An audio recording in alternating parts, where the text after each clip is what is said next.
Come on, man. Welcome, friends of the Greasy Shop Rag. Today we're going to take a look at a Husqvarna 372XP chainsaw. Customer complaint is that he dropped it. I'm kind of giggling because it looks more like he monster trucked it than dropped it, but it is what it is. He brought it in for an estimate on a repair, and All right, what do we got? we're going to look at it. We're going to, in red, I'm going to put up the totals for replacement parts cost, MSRP, like this fuel tank. It's $120 for the assembly. The crankcase is obviously broken. That would need to be replaced. If there's a good part on here, I'm going to put the price up in green. And that's going to be MSRP for that part. Typically in our store, if someone comes in looking for a used part and we have it, we sell it for 50% of MSRP. So at the end, we'll give you a total of both the good parts and the bad parts. And these are just the major components. I'm not going to get into every screw and bracket. But so far, we know it needs a fuel tank and a crankcase. Let's take a look at this air filter. I mean, initially that looked pretty good. It's one of the few good parts on the saw. So that new air filter sells for $28. Our ignition coil wire is broke off of the coil. We'll take a closer look at that later. The engine cover or cylinder cover, that's broken as well. We're going to pop that off of here.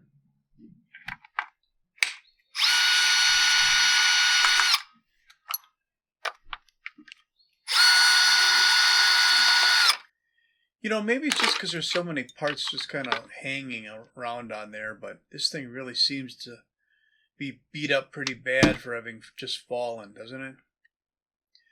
So there's the tray that goes underneath the carburetor. That's broken. I think that corner right there is where it took the biggest hit.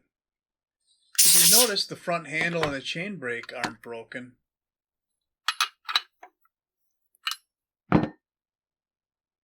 All right, let's look in the cylinder. I mean, if this thing's all beat up and scored in here, we might as well just forget it, right? Taking a look inside the cylinder, it's good. And that's a good thing because that's $350 worth of parts if you had to replace them with new.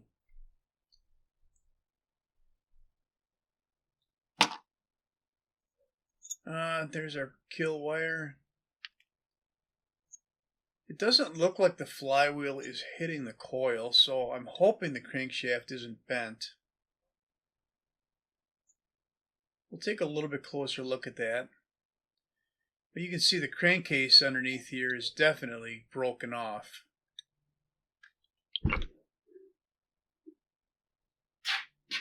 Alright, what are we going to do? I'm spinning the flywheel.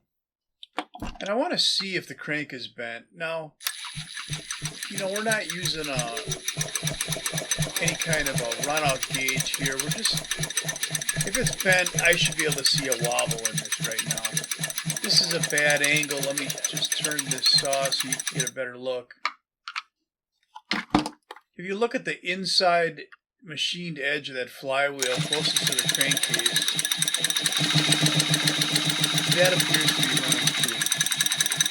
Have you ever seen one when you spin it like this that's got on a bent crank? It's an obvious wobble. Now, if there's a couple thousandths of run out on there, that might even be close to spec. How did you do all this damage and not bend the handle? This handle. Yeah, I was a little surprised by how much damage there is on this, but how much really isn't broke as well. It looks like our intake boot survived. I mean, the carburetor appears to be intact. I don't see any bent or broken linkage. The air filter base is good. Clutch cover didn't do so well, though. And it kind of just goes to show you that it doesn't matter if it's metal or plastic. They can break. What's odd to me is that all the damage is on the other side. The brake handle is not broke, but that clutch cover is. So did it take a bounce? Not sure. Now it appears that the drum is good. I have to assume that the clutch is good. And I would also assume that the oil pump is good. So just spinning the crankshaft around again and kind of looking at the center line of the crankshaft.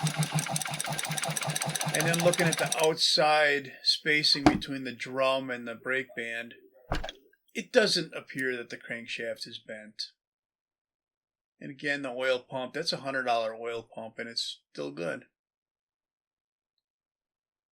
So I'm going to conclude that, we've got a good crankshaft and a broken crankcase. And just a closer look at the run out on the crankshaft. If I hold my scrunch steady alongside the crankshaft, turn it, I don't see any run out there. And again, you got to remember, this is just a quick estimate. We're not building a race motor here.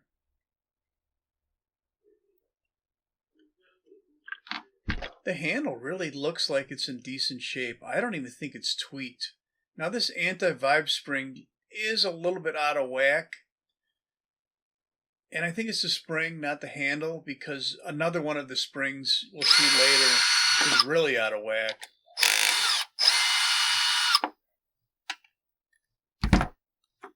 So there's mud packed in that screw head, so it did take a bounce or get run over. Because this side's got dirt in it and the other side is all smashed up. So, I mean, they say they dropped it. It looks more to me like they ran it over. Used it as a wheel chock, something.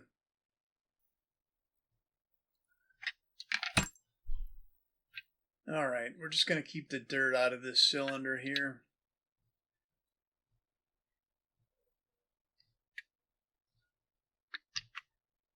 Keep the dirt out of the carburetor too. On this side, the brake handle looks to be in really good shape. I don't see any cracks in it. The chain brake mechanism appears to work.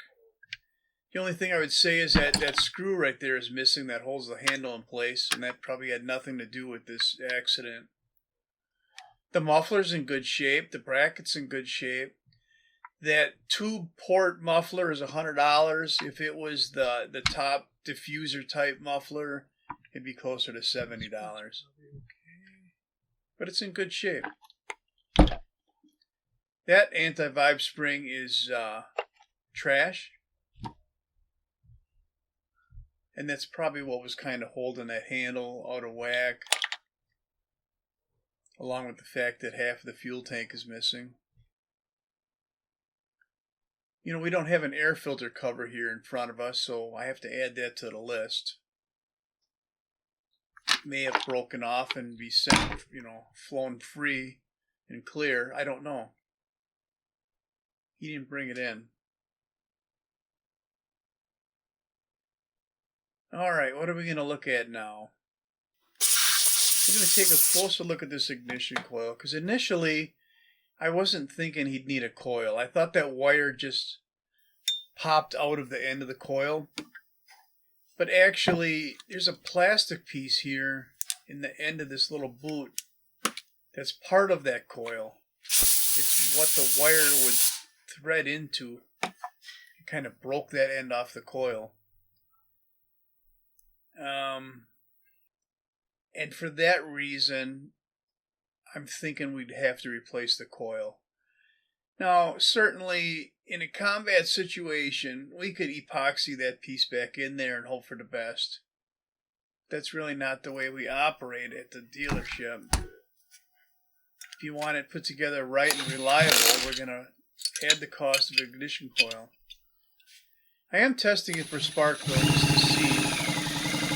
And to be honest, I don't know if my results are good or bad because I spun the flywheel the wrong way. we're going to add an ignition coil to the list of parts that are needed.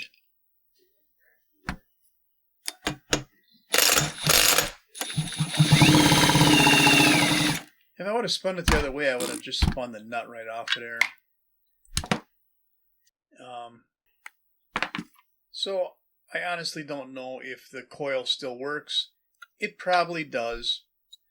But I do know that there's no starter or no air conductor on this side. I have to assume those were smashed. So we added the cost of those to our list. I guess I really want to know if the flywheel is damaged or not. It looks good from this side. I'd like to pull it off of there and just check the other side for damage or cracks. So I've loosened the nut and I've run it flush with the end of the crankshaft. And we're going to try and remove it just by hitting it with a hammer and a punch. This method works first time 95% of the time. Let's see if it works this time. Smack. Didn't work. If I gotta hit it a second time, that works, 97% of the time. If I hit it a third time, that works like 99% of the time. But my odds of wrecking into the crank are also going up. But it didn't work. So I'm gonna pull this washer off here that's underneath the nut. I don't know if it's getting in the way or what. Notice that the nut came right off of there, so I didn't damage the threads on the crank yet. And we're just going to spin the nut back on and, again, flush with the end of the crankshaft. And we're going to give it one more hit, and this, by now, it usually works. Now, I could also put a little pressure behind the flywheel while I'm doing it, or I could remove the starter pawls and use a puller to pop it off of there. We're going to hit it again.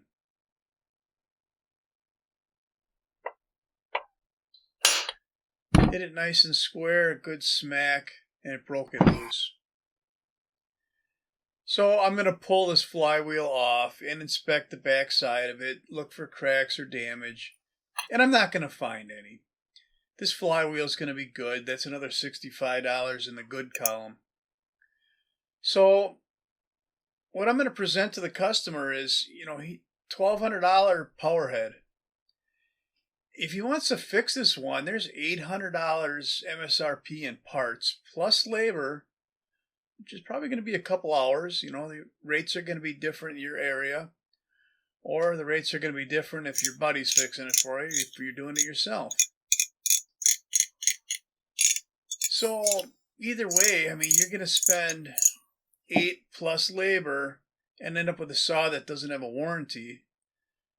Or you could just keep the old saw and have, I had $1,422 worth of MSRP good parts. We would resell good parts for half price, so I would value those good parts at $711, which I advised him to just keep the old saw and buy a new power head. And that's exactly what he did, which I think is the smartest move in this situation, but I'd really like to know what you would do.